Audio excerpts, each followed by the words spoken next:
Hello everyone, it is the story of a poor boy. I'm Mikey. I'm Matt. Yep, and there's no football to talk about this week at all. I don't even know what we're going to talk about at all, other than Liverpool's triumphant 7-0 victory over the It's a good scoreline. mighty Chester. Yeah, that's it. It's a fantastic scoreline. It's the best scoreline. And it's the only game that was on this weekend. It was the only game that was on this weekend. Russia-Croatia was a bit crap. Yeah. Something else, don't know. Yeah. All jokes aside, we will mention the other game briefly, not in too much depth. I just want to talk about how boss Jordan Henderson is again for another week.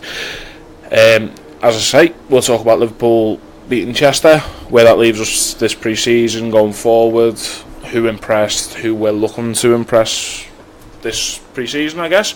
And also, we're going to have a quick look round at the rest of the league, and we're going to see where sides need to improve around us. So basically we'll look at the top six and we'll see what everybody's doing and who's worth looking out for next year as Liverpool's main title rivals. Spoiler alert, it's Man City. Yeah. So let's just talk about England first, I guess. Matt didn't watch it. I was on a beach. It was great. I watched it. England were, I mean, this won't be a popular opinion and it'll sound biased. England were not very good. Sweden were a lot worse, and that's the reason England are through. Any firepower at all for Sweden, it wasn't Forsberg, and they'd have won. Pickford got forced into 3 very good saves, but 2 of them were very savable in the fact that they were close to him. Yeah, already. That's fair. Yeah, not to take anything away from him, because as I say, he was great. For a little fella. They're against a good side next, so we'll find out what we're really made of. I think if they don't get beat by Croatia, they will be getting a massive challenge against Belgium or France in the final. Yeah. And I don't think England are up to it at all. I thought Kyle Walker was fucking awful as well yesterday. But we're not going to talk about everyone who plays for England. We're going to talk about one fella in particular who's getting game time and finally getting a bit of praise that he deserves. And that's Jordan Henderson. Yep. So commentators yesterday were saying that he is as important to this England team as as Harry Kane. Very much so. That's a massive thing to say, considering how far the nation lives up Harry Kane's backside at the moment. It's true. But it was an all-action performance from Henderson yesterday. Well, Henderson has to run a midfield on his own because the other midfielders with him, one's Jesse Lingard and one's another Dele Alli. And they just go and do whatever. That England are going to get caught out against a bigger team with a better midfield, and that's why I don't think they're going to play well against Croatia, because you're putting Jordan Henderson against Rakitic and Modric on his own, and I don't think that's going to fly. He needs support in there. Having said that, he was phenomenal against Sweden. Every pass he played was exquisite. It was winning tackles, tracking back. It's a very key block. Late on in the second block half. And then clearance as well. Yeah, I think I saw. He's the captain. I watched a little bit. He's the captain figure in there. Harry Kane is the figurehead, I suppose. But to me, it's almost like Gerrard and Carragher used to be for Liverpool. Yeah. Do you know what I mean? Whereas you see Carragher as probably the more of the captain of the two. One's the focus of the attack and one's the motivator of the team. And I mean, I'm very, very impressed with Jordan Henderson. And the way you have to look at these things is, if Liverpool didn't have these players on the books and you were linked with them after this World Cup, how excited would you be? I'd be quite excited. You'd be very excited. Be a semi-finalist for now. Yes. Dejan Lovren, the absolute hero. Putting in all the blocks. He seems very important to that Croatia team as well. Very important. It's a good spine. It's a really strong spine. Yeah. And he's playing well again. Yeah. And it's another one. If Liverpool will link with him this summer, you'd be made up. Well, he's just growing in confidence. Like, he's got a great midfield in front of him. He's got a partner he knows. He's got a keeper he trusts. Yeah. That's what Jordan needs. And it showed this season when he had a keeper he trusted and a good partner and a good midfield ahead of him. It was fantastic. It was really, really fantastic. And he's doing the same for Croatia. Yeah. And Croatia are going to win the World Cup. That's my 2 cents. It does mean Liverpool will have a player at the World Cup final. Yeah, that'll be nice, man. Just a great achievement. It also means, though, that Dejan Lovren, Jordan Henderson, Trent Alexander-Arnold and Sam Mignolet are going to be late back. Are all going to be late back because they will at least be involved in the Fair Place playoff. Yeah. Which is a bit of a sour note, particularly for Trent. Because I can see Trent's season taking a bit of a slow start because of that. You think the World Cup finals July 15th. Jurgen's off I can't see Alexander-Arnold starting the season at right back. Maybe not. Well, yeah, definitely not starting. But come October, November, December time, there's good games coming in thick and fast. Yeah, of course. I'm not saying for 1 minute that it's it for Trent. Oh yeah, you know what I mean. But I understand. Like it's annoying that the circumstances mean that he's not going to be our starting right back when he was so good last season. And I think, you've only got to look at the Moreno situation from last season. It's hard to get back in. Exactly, it's very difficult to get back in. Yeah. It was hard for Robertson to get in when Moreno was just playing well. Robertson came in to be bought as possibly a starter or a competition, but he just could not get in until Moreno got injured. Yeah, and then Moreno could not get back in because Robertson was just fucking brilliant. Yeah, well that's it. And now Liverpool are at a point where we've got a lot of fullbacks now who competing for the 2 spots, and I think we're in a very good position now, and we're looking at Joe Gomez and we can say you're not a right back anymore, you are now out and out centre half. Came out in an interview and said I've seen myself centre half, Klopp sees me centre half, that's where my future is. Well that's it, and if everyone can keep themselves fit, I think Joe Gomez will push on this season as a centre half. Really hope so. Yeah. Well, yeah, with Lovren not coming back till later, does that mean you reckon Gomez is going to be starting next to Van Dijk? I would be surprised because Joel Matip's back as well. Oh yeah, of course. I forget about Joel Matip because he was injured for so long. I would expect Joel Matip to be the fellow who partners Van Dijk for the start of the season. Although he has missed the first game of pre-season with an injury. Him and Lallana weren't quite ready yet. I think Lallana had an illness. I think I saw her on Instagram. So got the shits basically. It's got the Genie Wijnaldums. Yeah, he's got the genies. That's it for the World Cup, I think, because I don't really want to talk about England too much. This isn't an England podcast. Up the Croatian Reds. So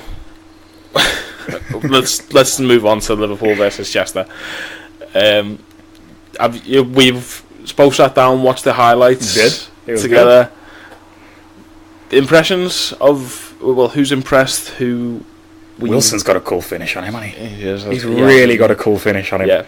For someone so young to finish so coolly and calmly it's pretty good. That. Well, let me start by asking you then, forgetting about yesterday, pre-season this time round, we're normally looking out for somebody who's impressing. Yeah.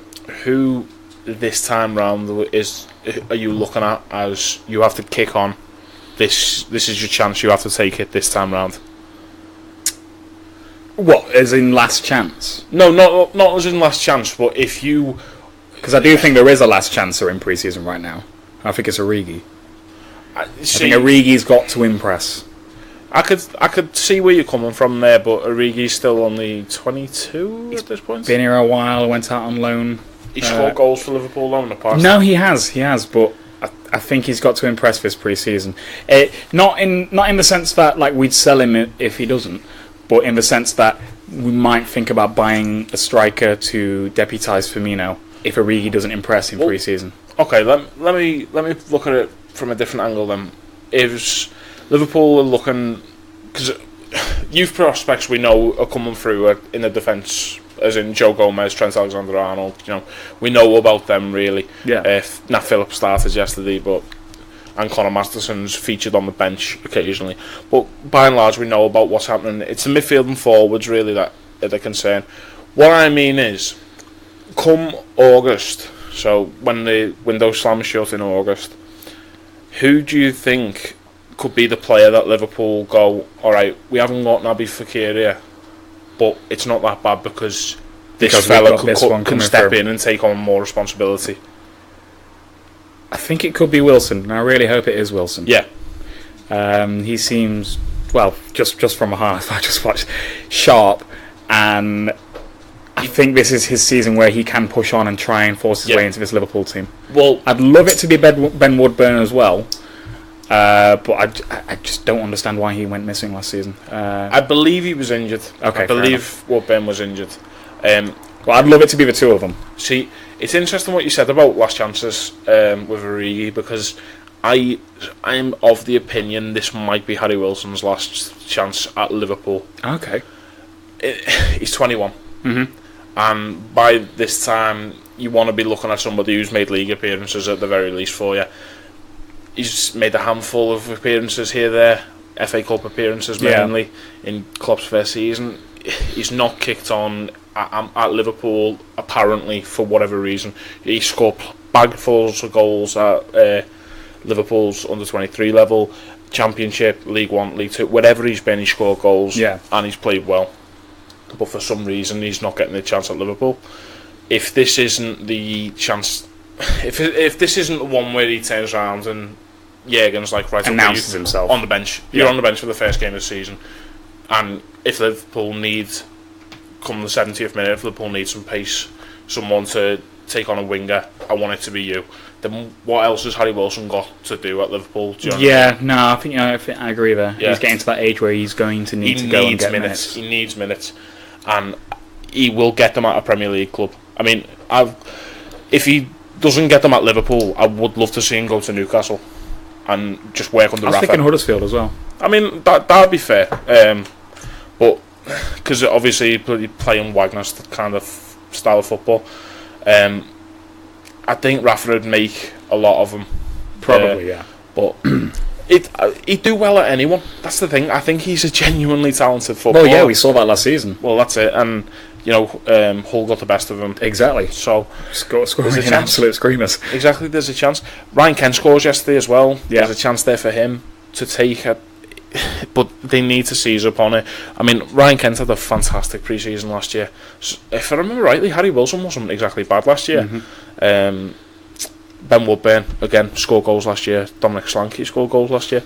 It's about taking that form into training, taking that form into match preparation, I suppose, is the thing, isn't it? Well, that's where we're at a slight disadvantage. We only see the friendlies, and in my case, the highlights of the friendlies.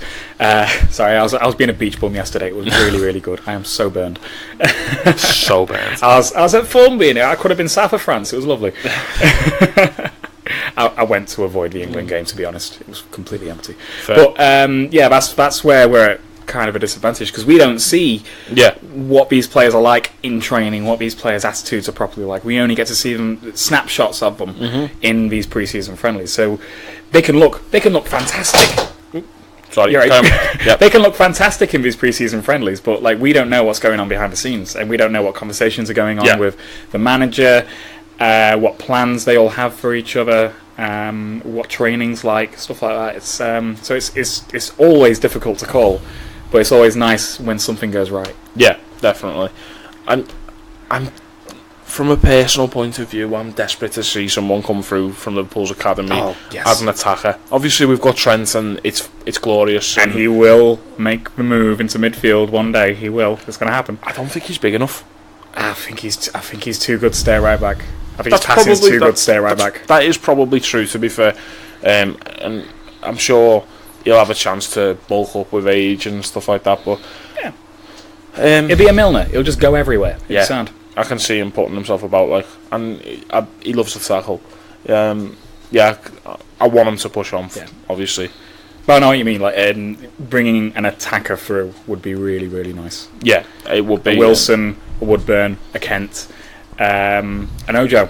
He's midfielder, but Shea Ojo, just always forget about him. Yeah, always. I'd like to see him again, and obviously we did see him. What a penalty! Pre-season friendly, yeah, he did.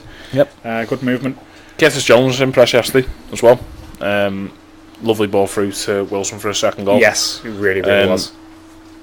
It's great to see the young lads getting a chance. Yeah, and it's like there's an academy there. There's some players there. Yeah, it's just getting them into the team when they've got Henderson and Firmino and Keita and Mane and Salah and Firmino all to compete with. Definitely. And I think the thing is with an academy is surely the end game of football. I was thinking about this morning. The end game of football surely has to be that you are self-sufficient in the fact that you can just bring players through on your own. And that's what Man City are trying to do with their academy. Obviously, they're still spending fortunes. That's what Chelsea have given up with and gone the other way. They're self-sustaining in that they bring players through and sell them. But Man United did it for years. Man United did it for years, and their most successful period ever was Ferguson just seeping talent through.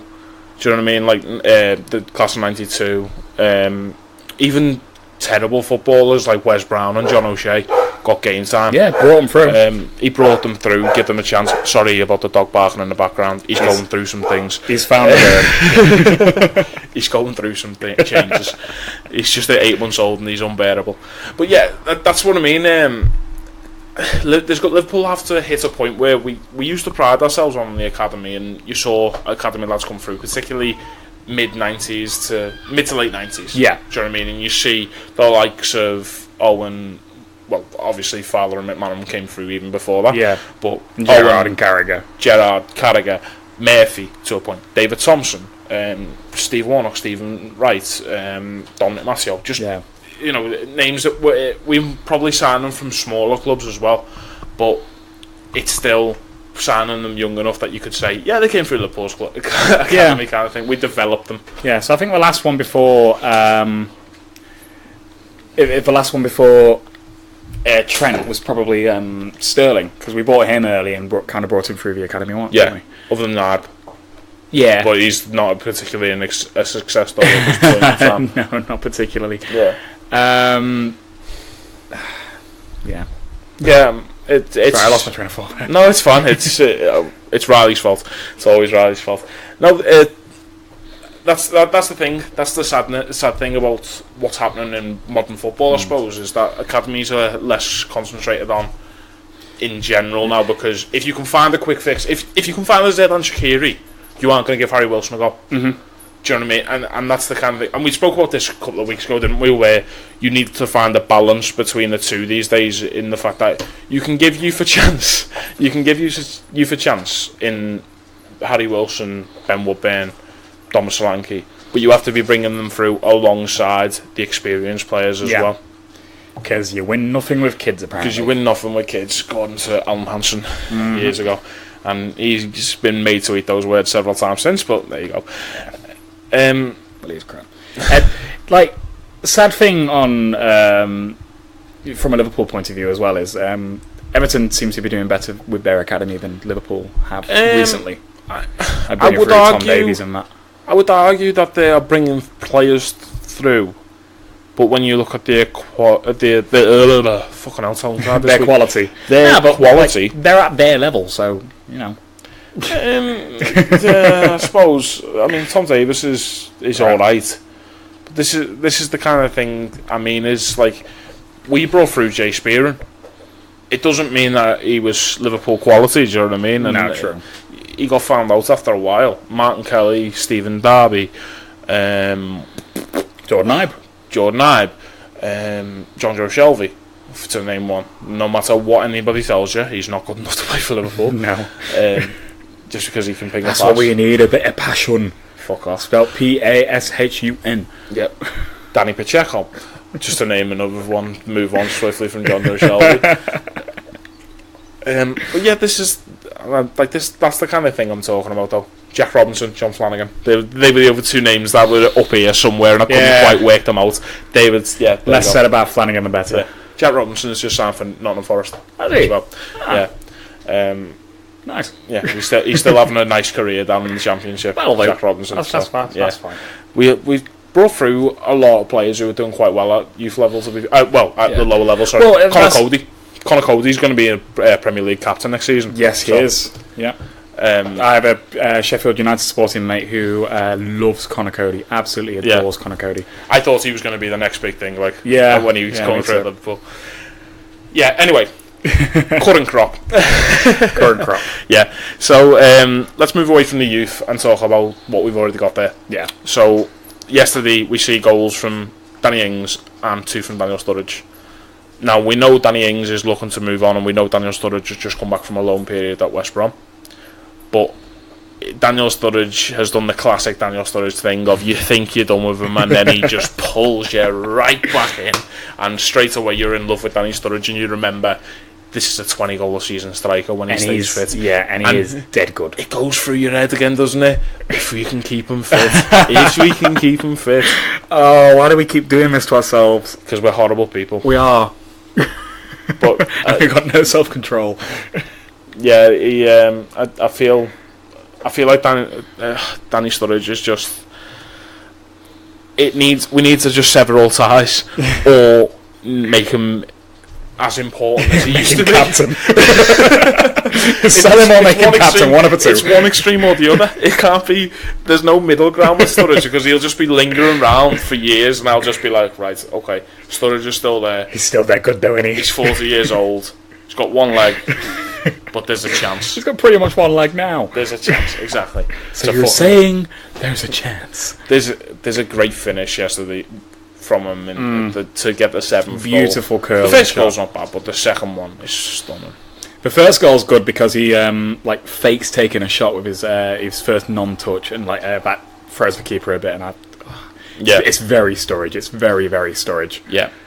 Naby Keita gets an assist from causing a defensive error due to pressure. Yes, loving it. Mad pressing. Love it.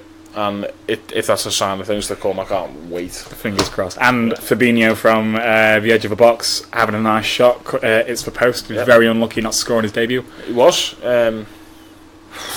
Future looks bright. It does. I can't imagine him being that far up week in, week out for Liverpool. But perhaps not. Well, Henderson's hanging around at the edge of the box. To be fair, sometimes, isn't he? At home, we do tend to do that, don't we? Yeah. Have all of our players in the opposition. Yeah, just like Van Dijk back.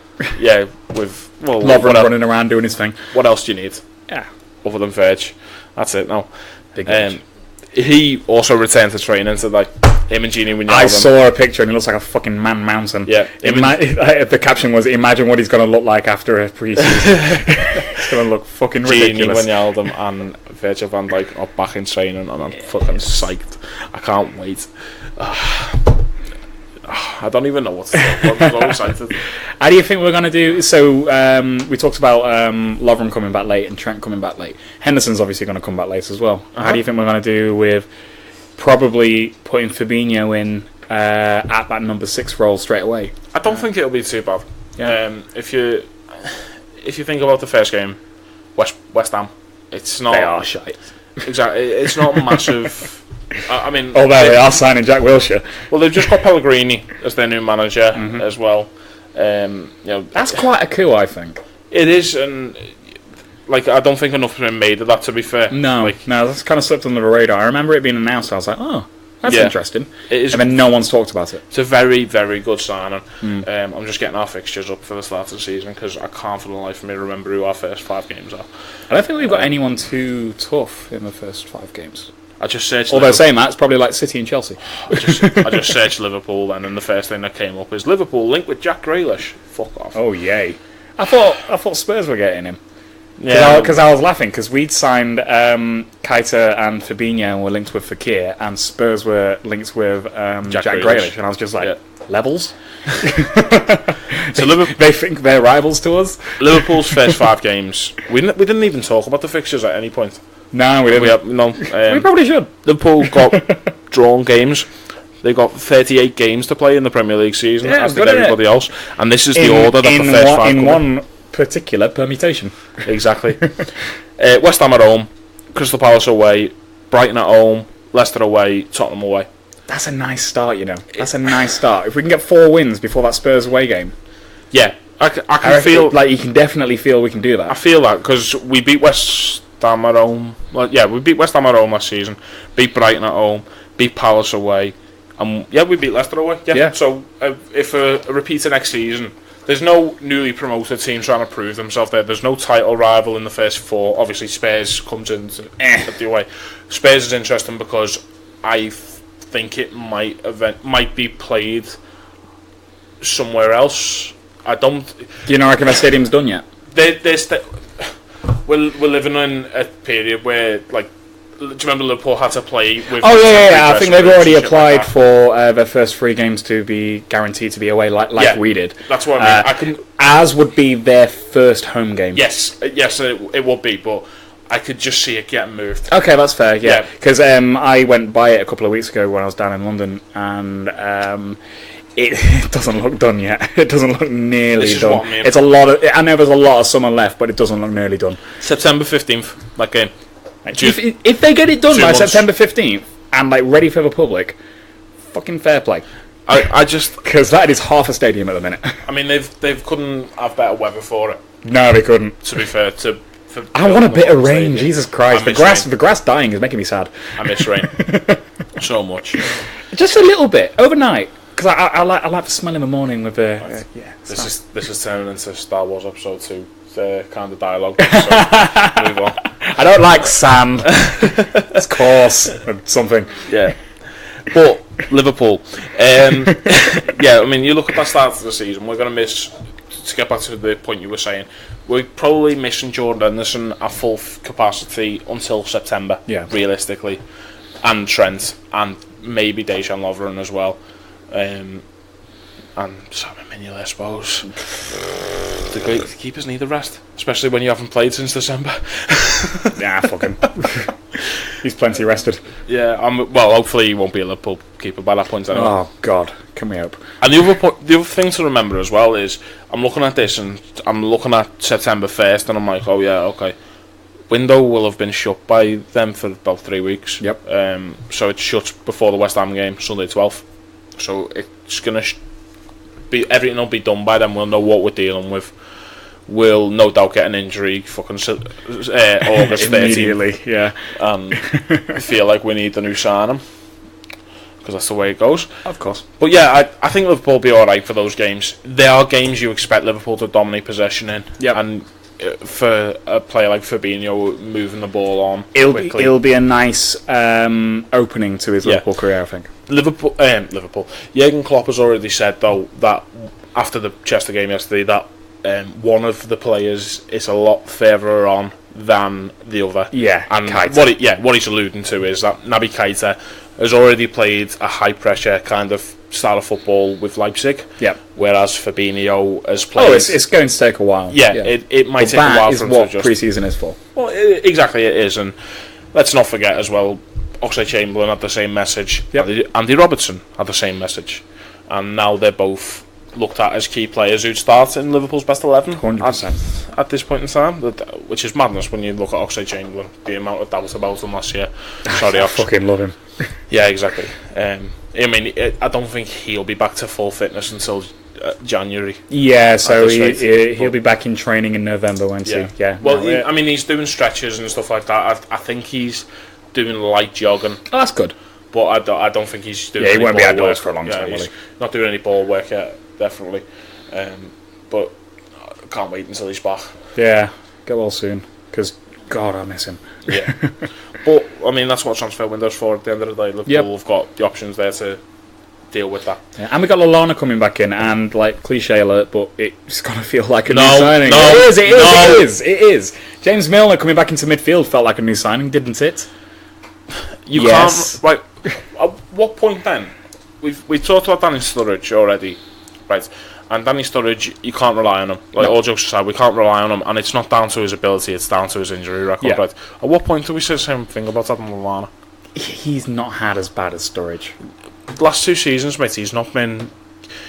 He started season before last. He was one of our best players in the first half of the season. He was, yeah. He was never the same when he come back from that injury in January. He got injured in January. He was missing for about 2 months, and then he was never the same after that. Possibly. And he's just never. Yeah, come back Mane to the took same up the slack levels. after that, didn't he? Exactly. He's just never come back to those levels. There's so much background noise in this room at the moment. The fan is going mad. Yeah, the fan. Well, it has been on for about 3 weeks. So that poor motor. Yeah, exactly. No, but that's what I'm saying. No, about Lallana. I just don't think Liverpool can rely on him. No, true. We turned round and we looked at him for the Champions League final, and everyone's saying he's not match fit. Do you know what I mean? Yeah. Like, how can you build up any match fitness? I mean, first game in pre-season, he's sick. and it's down to luck, obviously. But I mean, you can't just say don't be sick. But it's down to luck, obviously. But That's my old PhD supervisor. He said that. But I think Liverpool need to make sure that they have options that aren't Adam Lallana. I mean, I don't mind having Adam Lallana around. Well, I think the plan for that was it was going to be Oxlade-Chamberlain, and he's out. Is it Ben Woodburn? Then It could be Ben Woodburn. I would really, really like it to be Ben Woodburn. he started deep But obviously, yesterday. we've got Gini Wijnaldum as well. Like we're talking about Gini Wijnaldum, James Milner. We're talking about how we've got no replacement for Adam Lallana in midfield. Okay, We've got those two. but all right. That's Obviously, they fine. don't do the same job. That's fine. But last season, would you say Liverpool had enough centre midfielders? No. Okay. So we've lost Emre Can and Yep. we've got Keita and Fabinho coming in. So we've got one more centre midfielder. Yeah. In fact, you could argue, if you're going to be a knobhead about it, you could argue we have the same number of midfielders because Coutinho went. And Coutinho slotted in there because of the front three. Yeah. So now Liverpool are back to square one. And obviously we're trying to resolve that with Fekir. But at this point in time, and we know what Jurgen's like, if he doesn't get his man, he's happy to wait. We're at a point now where Liverpool could be going into this season the exact same numbers in midfield as we started with next year. And one of them's already injured. And one of them's Adam Lallana, who's got a terrible sick record. So who are we turning around and looking at? Do you know what I mean? No, that is a good point. It has to be Woodburn, it has to be Grujic at this point. Do you know what I mean? It has to be. I forgot about Grich. Everyone forgets about Marco Grujic. I think Marco Grujic forgets about Marco Grujic. I saw him on Instagram the other day. Looked happy. Yeah, he's not back in pre-season because obviously he was away with Serbia for the World Cup as well. So he impressed the last two pre-seasons and didn't impress too much when he got a chance in competitive football though. I remember a Leicester away game last year where he had an absolute stinker, didn't he? And Did impress at whatever team he went to, which I won't Cardiff. say because I will always get it wrong. Cardiff. I was going to say Reading because that's what I do. Cardiff, and he got Cardiff. promoted with Cardiff. Reading did bad. I could see him going back to Cardiff for another year, to be honest. Well, some Premier League experience would be good. But Liverpool need to find But another number. I think another number would be. I think Liverpool needs to find another number before we go into the season. Otherwise, we are going to find ourselves in a similar situation. Well, that's And also, I don't want to be like the prophet of doom. There's no guarantee how Oxlade-Chamberlain comes back. no, that is true. Do you know what I mean? He could come back with. He can't do that much running anymore. Do you know what I mean? I mean, we're looking at Nabil Fekir, and we're saying your knee's not good enough to put up with the stress and strain of playing for Liverpool. Now, obviously, we've had a say in exactly how his injury's been handled, but there's no guarantees as well. No, He'll be able to do the same amount of running he was doing. Well, just gotta wait and see with something like that. There you go. There's the bad news that I drop on you every week. Yeah, you know what? That didn't make me feel. That didn't make me feel sad or old. So I'm quite happy about it. Right, hold on. I'm going to try harder. Oxlade-Chamberlain might not come back the same player. Alright, fine. Yeah. His career was being made, and he might have just fell out. Oh, Will you stop doing this? no, never. Right. We haven't really talked much about the game yesterday at all, but just trying to get an idea from it. It's difficult to. Obviously, you can't read anything into it at all. Nah, it's friendly. There's 6 tiers between Liverpool and Chester. Yeah, it's completely different 11s each half as well. Yep. Loris Karius makes a save in the first half. He does make a save. Loris Karius as well gets a standing ovation from Liverpool fans. Excellent. Good. Which won't happen at Anfield. It should though. If you're on the cop, if you know anyone on the cop, anyone listening to this, tell them to not be a dick to Karius, please. Please. I honest to God, I appreciate that he cost a lot of people the best night of their lives, and I guarantee nobody feels worse about that than Loris Karius will. And if Jurgen Klopp is decided that he is going to stick with Loris Karius, then there's nothing you can do about it. And we got to stick with him. And we've got to stick with him. He's still 24. This isn't Simon Mignolet here, who's cost us games week in, week out, and drops points all the time. Drops points as often as he drops fucking crosses. He's 20. How old is he now? 29. Mignolet. He's past it. Yeah. He's done. Karius in goalkeeper terms is basically a 16-year-old winger. Do you know what I mean? It's the exact same kind of thing. If he kicks on from here, he could be Liverpool's number one for the next 15, 16 years.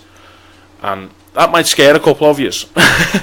But he's a good goalkeeper. On his day, he's a good goalkeeper. Obviously, he's made mistakes, but it'll come. David De Gea's just had the worst World Cup ever, and Spain are out probably because of David De Gea at some level. I mean, his penalties were...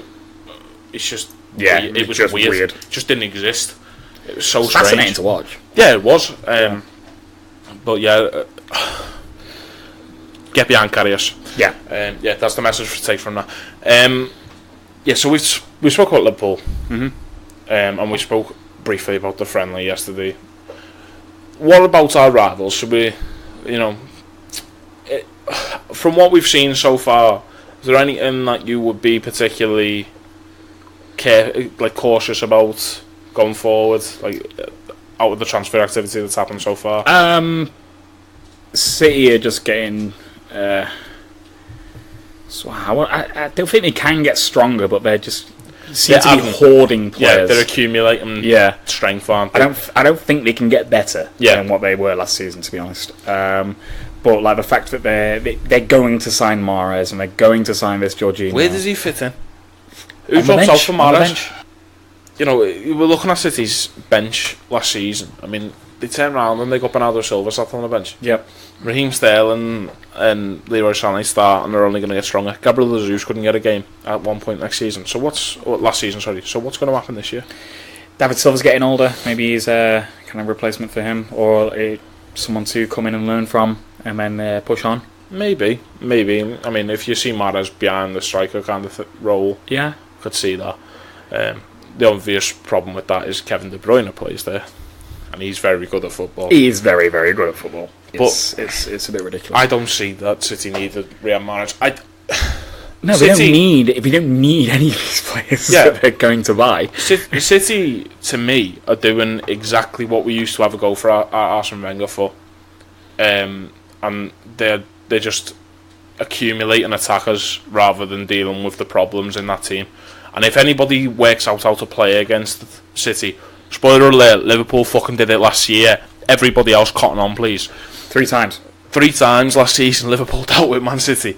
The fucking 4th time, well, the first time technically, we had a man sent off and just completely fucked it. Yeah. But we'd have won that. But literally just, if teams attack Man City next season, they will leak goals. Yeah, because they play with only one midfielder like England are doing right now.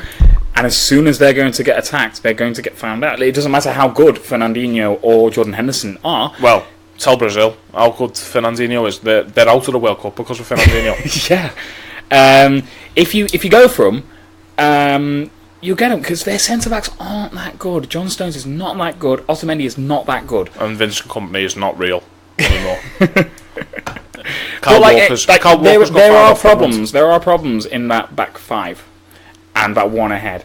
Maybe they need more than one ahead. Maybe they need the 2 ahead of Fernandinho to chip in more. Yeah. Maybe that's why they're going for Mahrez. Maybe he's got a bit more work rate going backwards. I'm not too sure. But that's the kind of thing that they need. Not attackers. They're fine for attackers. Yeah. They're more than fine. They need something like they want a Virgil van Dijk at centre back. They want Rolls Royce. Yeah, and they want honestly probably a James Milner in midfield. Well, I mean, fair enough. I could see that. I mean, that's what Fabian Delph is to them, really. Fabian Delph. Fabian. Yeah, whatever. Yeah, I mean that's probably what they consider Fabian Delph to be. Yeah. And their keeper's not that good.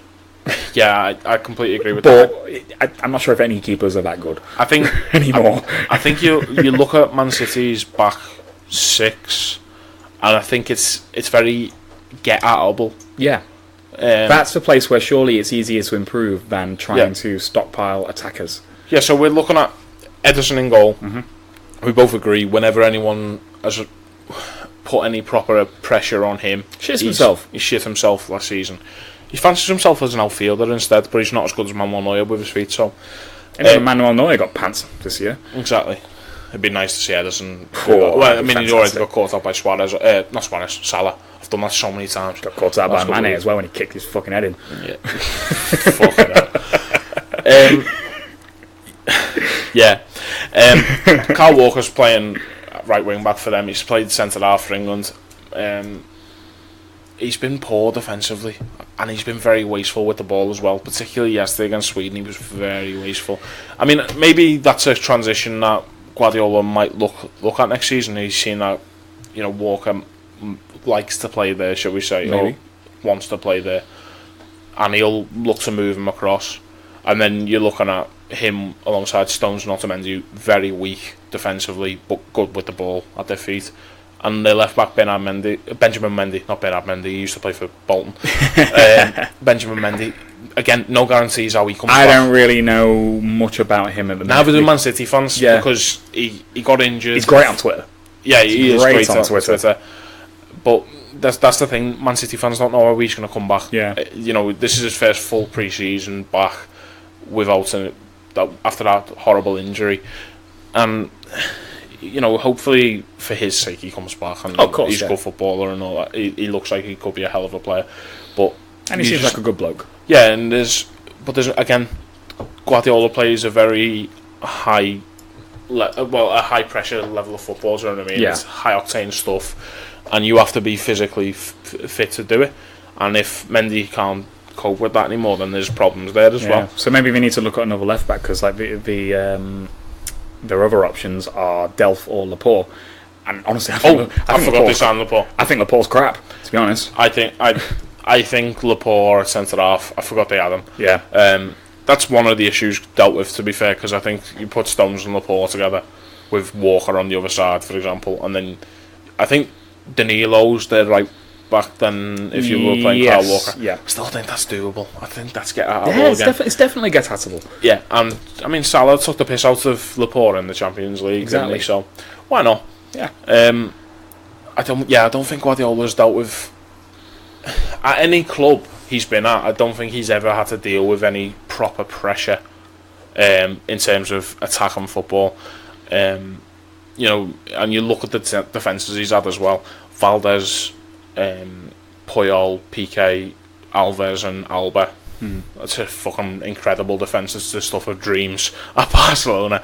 You look at his defence at Bayern Munich: Manuel Neuer, Rafinha, Boateng, Bastuba when he was in his prime, and David Alaba. Yeah. All right, But, that's fine. like, Philip Lahm as well. Philip Lahm was the right back. Sorry. Even with the defence like that, couldn't really deal with Klopp's Dortmund.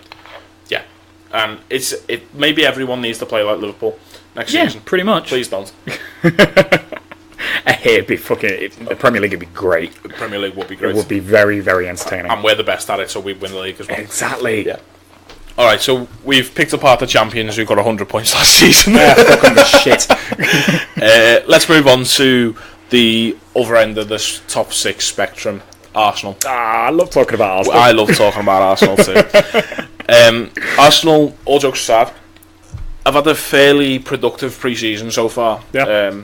They've got rid of Mertesacker, Cazorla and Jack Wilshere, to name three players. Rest in peace, Cazorla. Very much getting rid of Deadwood there. You know, none of them Literally dead in the case of Cazorla. Fucking hell. But I mean, all three of them terrible injury records. Yeah. Mertesacker's not been able to run since about 1997. I was going to say, has he ever been able to run? Well, that's it. But income so far, Stefan Lichtsteiner, fairly decent free signing with a lot of experience. Socrates Papadopoulos. Papadopoulos. I don't know. Greek name. Yep. So let's just call him Socrates, or Socrates, as I'm going to call him, because I refuse to call him that. Fair enough. Socrates, I like it. Bernd Leno as well, the keeper. Yes. Spoke about him already. Yes, we did speak about We it. spoke about him. But that, if you looked at Arsenal before the start of the season, pre-season, the area that they had to deal with Defence and was goalkeeper. the defence and goalkeeper. They've done some movement on the short term. The lad are on the way to getting something going there. Yeah, I mean, let's not. I think there's a midfield problem as well. I think there's very short-term answers in there to a lot of these questions, and I think it's enough to appease the Arsenal fans for now. But I mean, we're looking at Lichtsteiner. Lichtsteiner is 34. He's not for like 2020 is he? No, he's very much for a this Klavan season. signing. Yeah, exactly. He is. Maybe he's there to teach Bayern how to defend, because that's what he's missing. Socrates. He's 30. Yeah, he's bloody good though. He's He's quite good good. centre half. Don't get me wrong. And you can be 30 and still very good at a centre half, and you can be a good centre half for another few years after that. No, I know no. it is short. It is shorter term than say if you bought a 26 in the prime Virgil van Dijk. Yes, but like they get what they can get. Does the signing of Socrates suggest then that Jurgen Klopp was right last year about what he said about Van Dijk? Do you remember when he sat down in the press conference and he said, "Name me 5 centre halves better than what we already have that we could sign right now"? Maybe There's a shortage of quality centre halves who are looking to well, move. Laporte is centre half come fullback, can see. Yeah. Nowhere near the quality that we already had, or Virgil van Dijk. Socrates coming in, also I don't think so. I think he'd start at Liverpool. Yeah. Socrates. I think he'd start alongside Van Dijk on the Perhaps. very short term again. Perhaps. But Yeah, just, centre, like, I guess this is just highlighting how Yeah. hard it is to sign a really good centre back. that's what I mean. You can't really think of anyone who. The one I suppose would be David Luiz. Might have been a good move for somebody this summer. Yes. But Chelsea aren't in the business of making their rivals stronger. Aren't they? Well, not in defence. Perhaps. Anyone can get Willian and a Willian or a Mata. Anyone can get one like that. It's very difficult to get a Premier League. A centre half with Premier League experience. But Chelsea are a fucking weird team at the They moment. They could do anything. Yeah, that is fair. They could come back and win the league, or they could finish 10th. Well, It's going to be weird. do you remember in January last year where Conte was like, "We can't let City get David Luiz because then they'll rule Yeah. the country for the next 3, 4, 5 years." That I can't see them letting David Luiz go. It's very much the similar principle to Fabinho with Monaco, in the fact that Monaco turned around and went, "All right, you can have Lamar and you can have Mbappe, but you aren't having Fabinho." Yeah. And we've got Fabinho now. Yeah. Great, wonderful. But I think that's the kind of tactics that Chelsea will probably look at. Yeah, that's fair. And going back to Arsenal. Yeah, I was going to say. Yeah. We moved on a little bit. Yeah, Leno, 26 years old. He's, as I've just said, that's probably about 19, 20 in goalkeeper years, probably. Yeah, that's about par. That could be their goalkeeper for the next 10 years. Yeah, very easily.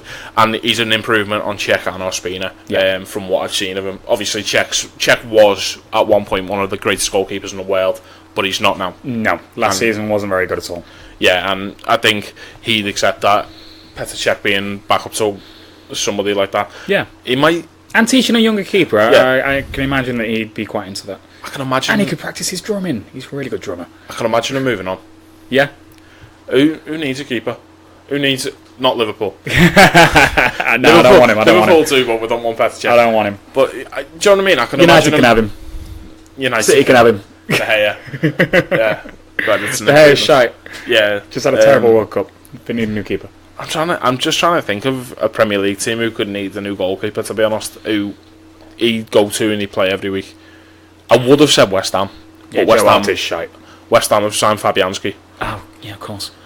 God knows then. Yeah. Maybe one of the lower leagues. Not lower leagues, but lower down teams like He Huddersfield might go or abroad. Brighton or something. He might go abroad. Mine do, yeah. Or he might just stay at Arsenal. You never know.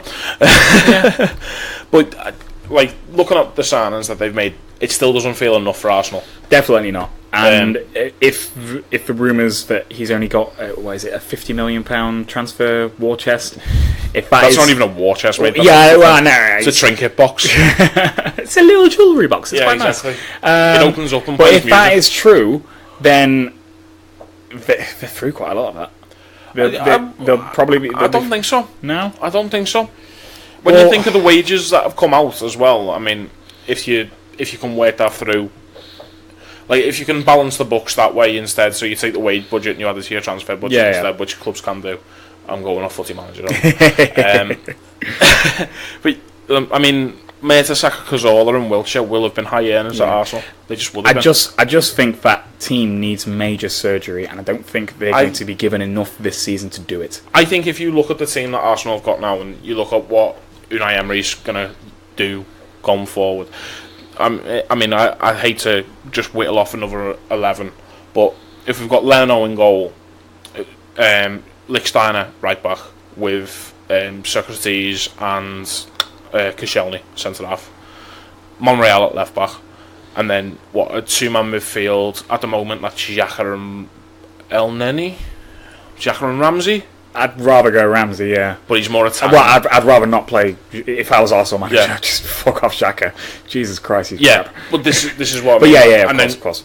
The front four, Özil, Mkhitaryan, Aubameyang, Lacazette. Yeah, I mean, that's fine. There's plenty there to work with. Yeah.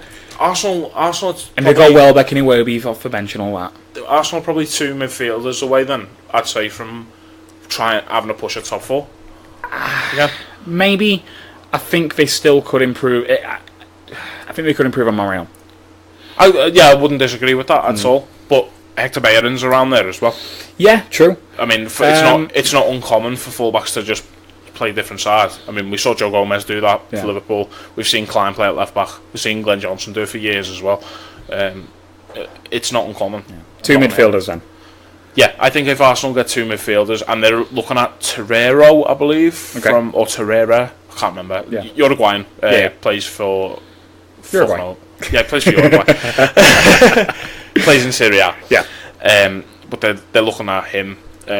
Seems to be pretty much done, except for the World Cup got in the way. Mm-hmm. What's that like? We know. But yeah, I think Arsenal this season are in for a good one. And I think they're going to struggle. I think they're going to struggle more than they think they're going to. Because there was enough about everything about Arsenal was ran by Wenger. Everything. So it's like when Ferguson left and people just didn't know what was going on sometimes. It's going to be worse with Arsenal. I can see that. It's going to be disarray for a while. I really, really do think that. I can see that, but I think there was enough on the pitch to encourage them going forward. Yeah, on the pitch, but I mean logistically in the background, it's going to be very, very difficult for the new manager to get things done, to get things across, to get these new players in, to get the old players used to a new style. Because like these players have been at Arsenal like forever, have never worked underneath another manager at Arsenal. Yeah, it's going to be very difficult. I know what you mean. I know what you're saying. But I just think that there's enough about Arsenal to have a decent season this year. Possibly. If they build upon it. Obviously, there's a massive fallout waiting to happen because of Wenger leaving. And it could go either way. But I just think that with Aubameyang and Lacazette up front, both of them have worked together, already shown signs of a relationship building. They've had a pre-season now where... Well, they're going to have a pre-season. Is Lacazette away with France? I don't even know. I don't think he made the squad. I have no idea. But I just think that there's enough there for a partnership to build. Possibly, I'm not talking levels of Henry and Anelka, or Henry and Kanu, or Henry and Bergkamp, or Henry and anyone for that matter. But I'm talking. It's quite a good one, Henry. He was so good at football. But I do think there's enough about Arsenal to do something this season. Possibly, but I have my doubts. It will be Chelsea that they are directly competing with, I think, this season. To get back into that top four. Yeah, those two. And they're going to be probably trying to take on Spurs. Yeah. So let's talk about Spurs. Okay. So at the moment, Spurs have done nothing, I believe. Yeah, they're good at that. Yeah, they've released one player to Keenan Bennett. That's all Tottenham have done all summer, except for try and win England the World Cup, apparently. With no help from Jordan Henderson, of course. Exactly, he's probably holding them back. Yeah. Oh, fuck off. Yeah. What does Tottenham need? That squad on paper is very hard to improve. The first team, yes. The squad, maybe you can improve the squad, but it's difficult to improve a squad by buying squad players. Yeah. What you want to do is you want to buy first teamers and drop a first teamer onto the bench, but it's very, very difficult to do that. Who's the starting 11? Lloris, right back is Serge Aurier. Vertonghen, Alderweireld, left back. Oh, no, they play three at the back. Sanchez is there now. Sanchez there, yeah. I think Alderweireld dropped out, to be honest. Dyer played. Might have been injured. Yeah. Danny Rose or Ben Davis. Fucking hell. Their fullbacks are fantastic. Dembele and Wanyama. Yep. Fucking hell. And then Eriksen, Son, Ali, Kane. Yeah, I mean, it's and then, difficult. to be fair, on the bench they got like Lucas Moura. Yeah. So that's not bad. But there's not enough there. I don't think to sustain a challenge on all fronts this season. No, it is still a little bit thin on the ground. The squad, and the fact that Pochettino stayed as well is a massive boost to them because this was the summer. This was the summer that Zidane retired. United fans are fed up with Mourinho. Yeah, this was the summer. Yeah, and I think. I mean, there was a point where we were saying that about Brendan Rodgers once, like, you know, Barcelona and Real Madrid could come knocking, and then, you know, he's Celtic manager now, so. But could still happen, you don't know. I think Tottenham do need more depth. As you say, it's very difficult to encourage people to sign on the basis of depth. Yeah. You know, you're not going to sign a striker. Yeah, they managed it with Moura, but I think that's because he wasn't getting any game time where he was. It's also worth remembering they've got Eric Lamela there as well. Yes, I was going to say Lamela. And Harry Winks. You know, there's good players in that team. Yeah. I'm not saying that there's enough to win the league, but there's enough to have a decent tilt at something next year. I think they should really go for a cup. They should go for the FA Cup because they haven't won a fucking trophy in ages. They're not going to keep players like the quality of Kane, Ali, Eriksen. Yeah, they need to win a trophy. Yeah. Because it's coming. I've been saying it for a couple of years now, but it is coming with the wages that they're on, the players that they have. Well, like Eriksen, they've broke it this summer. They're going to want to go at some point. They've broke it this summer. Only for Harry Kane now. Only for Harry Kane, admittedly. If I was Christian Eriksen, I'd want out. Yeah. And if I were Liverpool this summer, I'd be sitting there going, right, 85 million or 100 million, whatever. Just test Tottenham. Yeah. Liverpool aren't snide enough to do that at this point in time, and we need to really start testing the affinity that some of our rival players have for their clubs. Do you know what I mean? The player that I would like from that team, not Eriksen, is Son. I'd love Son. Love us to just go in and get Son. I'd love Son. I'd love Alderweireld as well. Over Vertonghen to go alongside Van Dijk. Yeah. And Alderweireld runs out of contract next summer. He does. Apparently, he's in talks with United, and which makes sense. It makes more sense purely because United seem to be signing players around the 30 mark. Yeah. To build going forward for some fucking strange reason. Mourinho. Yeah, that's probably the reason. He needs players that are already the finished article. Yeah. Well, I mean, there's not really much else to say about Spurs at the moment other than they're trying to sign Jack Grealish, apparently. Levels. But United. Fuck off Spurs. Well, we're talking about United.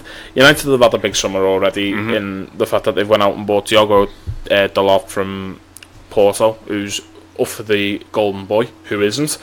Harry Kane? He's definitely up for the Golden Boy. Probably. No, he's not. No? What? I think it's... But he's only like 30. How's he not up for a Golden Boy? I think you have to be under 22. I think. Harry Kane's under 22. Leroy Sané's not up for it. So that's someone. The reason I bring it up is Harry Kane was nominated for it, never played a minute for Liverpool. Yeah. Whereas Trent Alexander-Arnold and Ben Woodburn have, and they're both in it as well. Ryan Sessegnon, however, has not been because you have to be playing top flight football, and he has taken the championship by storm this last season. He really has, and I'm looking forward to seeing him in the Premier League next year. God, me too. Although it's looking like he's actually going to sign a new deal for Fulham as well, which is impressive. Fair play to him. Yeah, I expected them to move on elsewhere. He is still very young. Yeah, he is, and it's very difficult. It'd be very easy for him to accept a big money contract and it not work out. To Liverpool. But like it's stuff like that stinks of like Zaha goes to United probably too early, doesn't do well, and then goes back. Yeah, definitely. Now you would, but back then. It was too early. Yeah, that's true. Victor Moses is another one as well. Yeah, that's fair. Good point. Well made, Matt. Cheers. United have also signed Fred, and they've signed Lee Grant from Stoke in the strangest transfer. I guess they just need a new sub goalkeeper and what's happened with Romero then?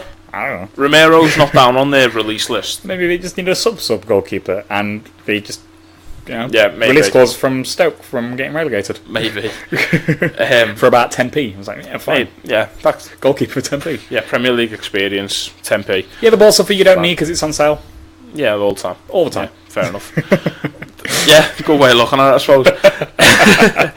But if we look at what United actually have, what do United need to add to that squad? Because again, that squad's very strong. It is very strong.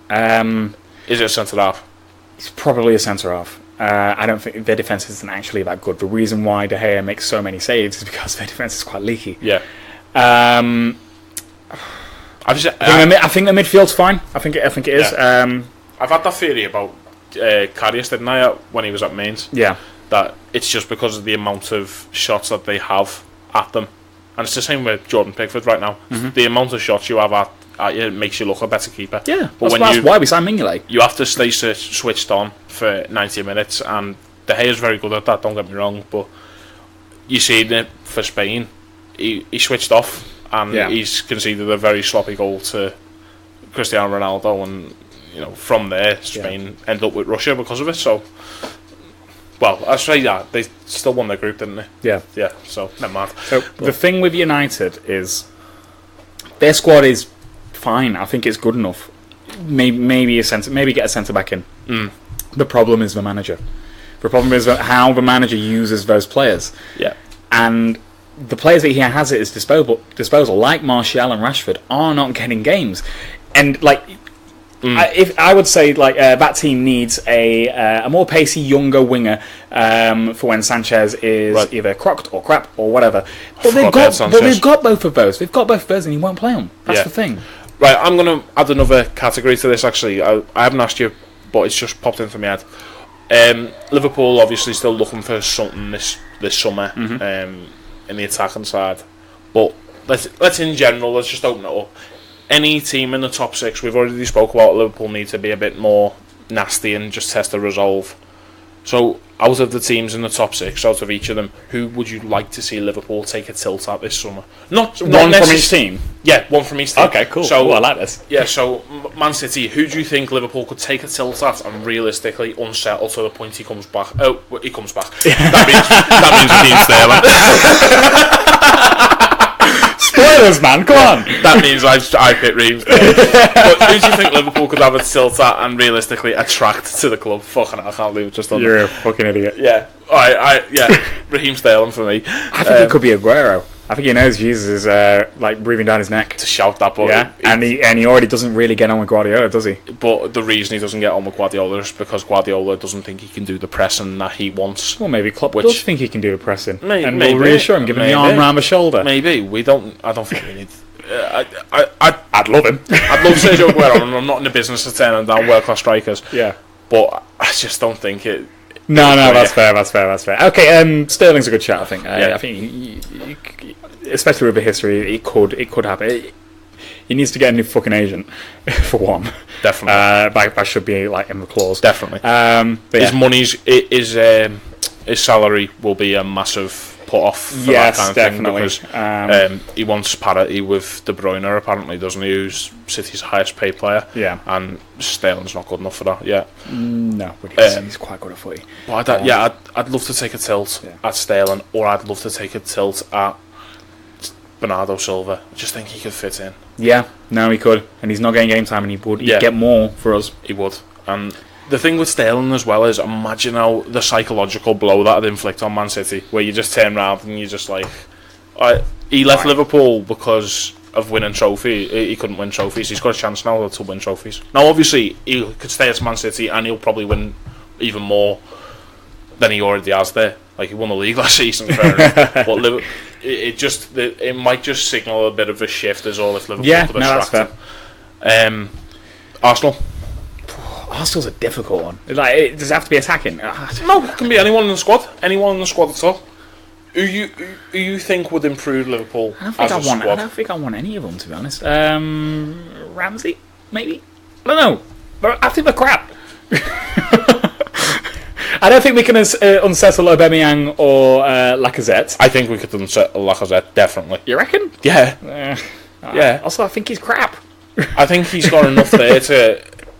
That's the striker that you're kind of after. Someone who's got a point to prove. Guerrero's got nothing left in England to prove, has he? Nah, this is true. what Okay, I mean? fine. Lacazette. Yeah, let's go Lacazette. Spurs, it's Son. It is Son. Do you know who do very well for Liverpool? Sorry, from Arsenal, and no, this will be a horrible, unpopular opinion, and we'll lose our one follower because of Oh it. dear. Danny Welbeck. Danny Welbeck would do very well for Liverpool. He probably would. He probably would. You know, like he's just that kind of player. Yeah. Like everyone just thinks he's shit, but just keeps doing well. Just grass. Yeah. No. Yeah. But it's Lacazette.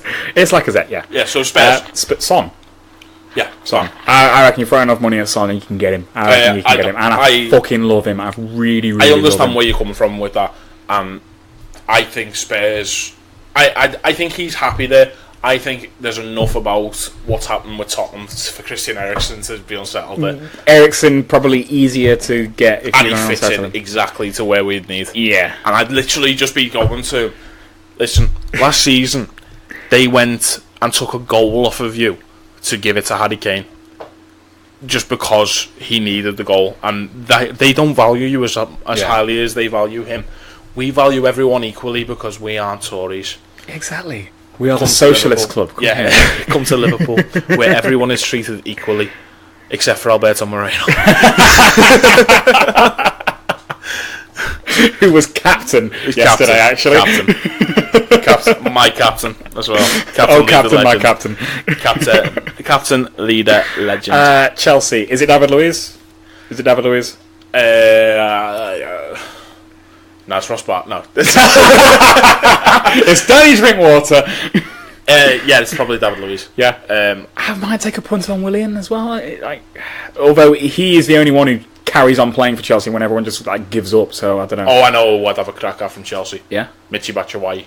Oh yes. Batshuayi. Yes. I forgot he played for him because Yeah. he went to Dortmund, didn't he? I'd have a fucking good crack at Batshuayi this summer. I'd just be like, yeah, 50. Oh, 50 actually, million is quid it on the table? Who's just come out and said he doesn't know what's happening at Chelsea and it's weird and it's crap? It's Loftus-Cheek, isn't it? Do you know what? Yeah, It might be Loftus-Cheek. that's a fucking shout, that, you know. Yeah, he's just come out in an interview and he said, I don't know what's happening with Chelsea, no one's talking to anyone, blah, blah, blah, blah, blah. No idea what my future's like at Chelsea. I'd have him. Yeah. He's a Klopp player. Yes. And he's massive. He's fucking huge. Yeah, and he'd fill that Emre Can-sized hole we have in our midfield right now. Yeah. And he might be able to dribble with the ball. He might well be.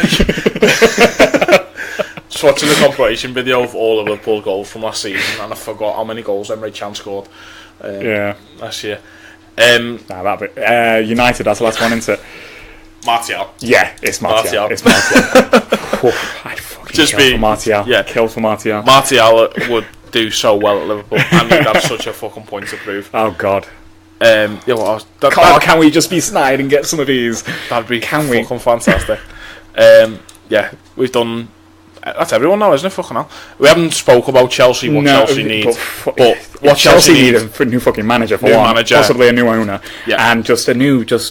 I New don't know. outlook on life in general. They're just so weird. They Yeah. are the weirdest club right now. Conte is determined that he's still the manager, even though he wants off. Abramovich wants him off. Surely the players don't fucking like him.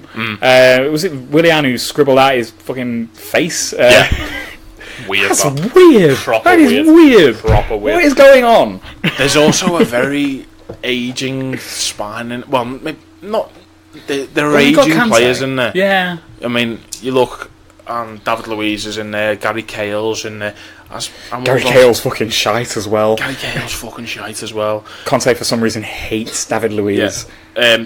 Chelsea haven't actually signed anyone yet, by the way. If anyone's like How can they? They don't have a fucking anyone at the helm. yeah, they don't have a jar. What's going on? They haven't got a pilot. Yeah, well, that's it. I think, we're talking about who could you snide off of Chelsea. I think there's a very select few number of players you couldn't snide off Chelsea right I now. was going to say, you could probably just go in and take one, and they won't even notice. Azpilicueta's 28. Oof. Yeah. Thibaut Courtois is a shout as well. Yes. Do you know what I mean? It is. Thibaut It Courtois is is a quite shout for who you'd snide off Chelsea. Because, I mean, It's not had a great World Cup, to be honest. who's asked? Yeah, that's true. Who's asked? That's a chance for redemption, I smell Yes. like You love a point to prove, don't you? I do. I fucking love a point to prove. Why not? Everyone I've just spoken about has a point to prove. Yeah. I just love anyone who hates Chelsea. Christian Eriksen, man. I'd fucking... Do you know what? I'd walk to London to get Christian Eriksen. You know what? I really want Loftus-Cheek now. I've got myself excited. I really, really want him. Yeah, well, you're going to get Xherdan Shaqiri and you're going to be happy about it. Fine. Fine, I'll take the toddler square-shaped man. He's fucking rustling Albanians as well. He fucking is, Jesus. Yeah, he is. I think that's everything I wanted to talk about this week. What we can sum from that is I think there are a good couple of teams in there who don't really need much going forward. It's City and United. City and United don't really need to do much. Well, I think we spoke a lot more about City than we did about Tottenham. I think Tottenham are better prepared going forward purely because City's defence. Otamendi, how old's Otamendi now? 30. I don't care. He's crap. He'd be crap or whatever. But this is the thing. If they've got Otamendi, who is 30, and Vincent Kompany as two of their centre halves, then their long term project is John Stones and Laporte at the moment, and both of them are get-outable, as we've already said. Yeah, no, that's true. So I think City long term needs some defensive answers. I mean, they can get by as long as teams keep sitting off them. Yeah. And well, Spurs need an overall improvement in the squad. That's not nothing. Difficult to do. Exactly. That's not nothing. The sum of the parts is very strong in Spurs, but it's adding to that. It's difficult, isn't it? It's difficult to bring the mean value up. Exactly. So, what we've done is we've signed Keita and Fabinho to come in possibly as starters to maybe push some of the midfielders down or out. Like obviously Emery Chan went, but maybe Fabinho rotates with Henderson, so that all automatically improves the squad. They need signings like that can improve the first 11 and cause like a rotation, but I can't. It's very, very difficult. I think it just shows how hard this transfer window is going to be. I think the top four from last season are in very good position. But I think the top four from last season will be the top four this season. And Chelsea and Arsenal are going to miss out. Yes. Yeah. Because I think both those teams are kind of in disarray. Yeah, I would definitely agree with that. I could see one of the two getting caught by Everton as well this summer. Really? Yeah. Okay. Marco Silva's a very good manager. He is quite a good manager, but Everton again are a mess in the background. They are, but they are in transition, and they might need a season. Yeah. And I don't see Everton fans being particularly kind about how long they need. They'd be kinder than they were to Sam, because at least the football on show would be nicer, progressive on the eye. But they'll still do every half, whatever. Yeah, that's fine. There's one team we did not discuss in the top six. What they need. What do Liverpool need for the rest of this window? What do Liverpool need now? Judging on the question, judging on what comments Jurgen Klopp has made so far this window, he's came out and defended Karius and said, listen, Karius had concussion. Yeah. Franz Beckenbauer told me he had concussion. He had 26 of the 30 signs. We've heard from Dave Maddock that we've tried Liverpool for Oblak and Alisson, but been not going anywhere. Been priced out. That's fair. Liverpool don't want to spend £90 million on a goalkeeper. Yeah, I understand that. Sort of. I wouldn't. You definitely understand that about Alisson because you actually don't rate him. I don't at all. Jan Oblak's a different case, but I'm not going to question Jurgen Klopp. If he proved with Van Dijk last year. If you don't get your man, it's been proven that it's better to wait. It's been proven by the fact that we got Virgil van Dijk, and he is fantastic. And Naby Keita. Yes. And he will be fantastic. We'll see. No, I hope so. No, he will be. Okay, I'm fully on board. I'm fully on board the hype train for Naby. And Fabinho as well, to be fair. Yeah. I'm just so excited for this season. Like people are looking at me like, why aren't you supporting England? It's because I want the World Cup to be over so that Liverpool can start playing proper football again. And I am get firmly on board. In defence of the World Cup, though, I am bloody enjoying this World Cup. There's only 4 games left. It's been the best I've ever watched. Yeah. And you can shove your Italia 90 up your fucking hoop. I can't imagine Italia 90 was better than this. This has been fucking fantastic. No, I completely agree with that. Agree with that. What's the matter with you? Right is crying at us. Yeah. So, what do Liverpool need? What do Liverpool need? Well, To close the show for this week. Close the show. I want an attacker. Okay. I want a Shaqiri. I want a Fekir. I want a 1 or 2. Depends how Wilson and that get on in pre-season. I want a young winger. I've been saying I want a young winger for a while, forever. Really. Okay. Well, what I'll do then is I'll ask you this question every week in pre-season. Okay. And I'll see how this question develops, and we'll see how what answers we come to by the end of the window. Yeah. So at the moment, it's 2 attackers. Yeah. At the moment. An attacking midfielder, a la Coutinho. Yeah. And a winger. Someone to rotate with Salah and Mane. Yeah. That's what I want. Yeah. So I think that's enough. I think it could be. I wouldn't disagree with that, because the centre half that we will probably after will probably be Joe Gomez this summer. Yeah. No, I'm fine with that. Yeah. I am fine with that. I want Joe Gomez to settle himself as a centre back.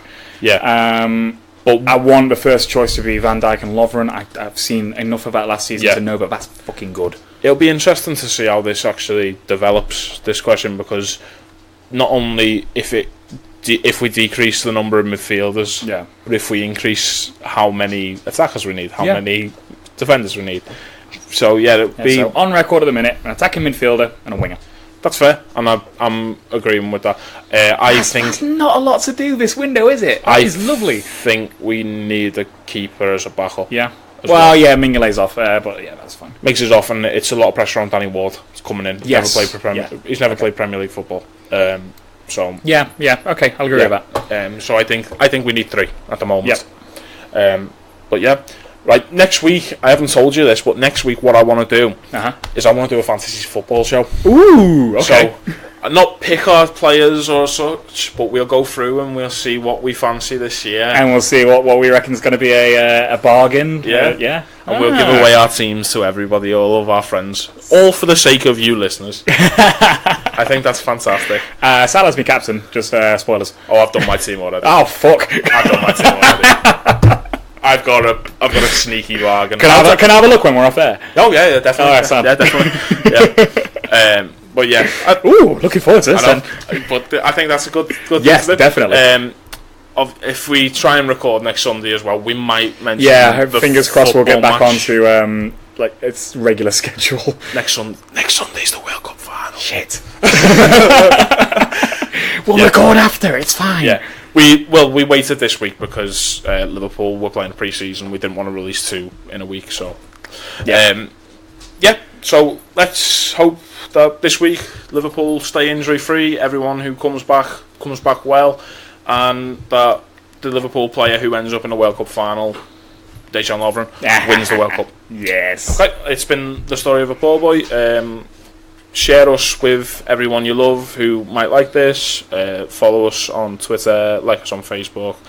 Do what you do on Reddit. Follow us on Podbean.